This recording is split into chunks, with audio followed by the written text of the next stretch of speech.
Let's discover an incredible journey. The Israelites transition from fear to faith.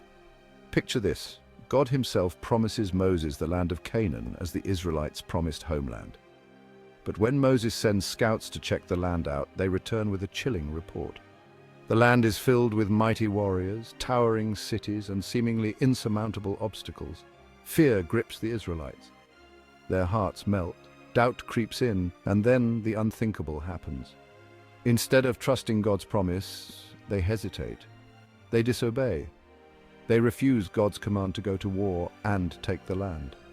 This is after God's parting of the Red Sea, which allowed them to escape as slaves to the Egyptian Pharaoh.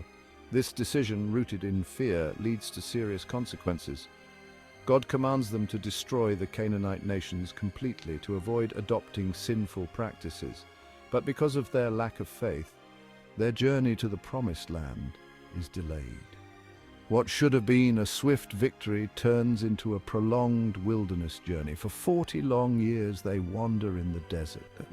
40 years of learning, of discipline, of understanding faith and obedience. Imagine the lessons they learned, trusting God's timing, relying on his strength. And the cost of disobedience? God pronounced judgment. The 10 explorers who incited rebellion with their negative report died from a lethal plague. Additionally, adults over the age of 20 who decided not to go to war would never enter the Promised Land. They would die by natural causes in the wilderness. But here's the kicker. God's promise didn't die in the desert. Later generations, led by Joshua, rise up with courage and faith. They enter Canaan, engage in battles, and fulfill God's promise.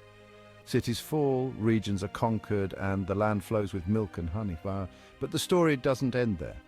The Promised Land symbolizes more than a physical territory. It represents a covenant relationship with God, a place of blessing, obedience, and fulfillment. Despite their initial fear and hesitation, the Israelites experience God's faithfulness. Now, here's the takeaway for you and me. When God commands something, whether it's conquering a land or following his commandments, obedience is key. The Israelites' journey is a powerful reminder that faith and obedience unlock God's promises. Let's strive to trust and follow him wholeheartedly. Remember, in our own lives, when faced with daunting challenges, let's choose faith over fear. God's promises are true, and his faithfulness never fails. God's ways are our ways. They may be difficult, even dangerous. In the end, they are the right path. Subscribe to receive new videos every day.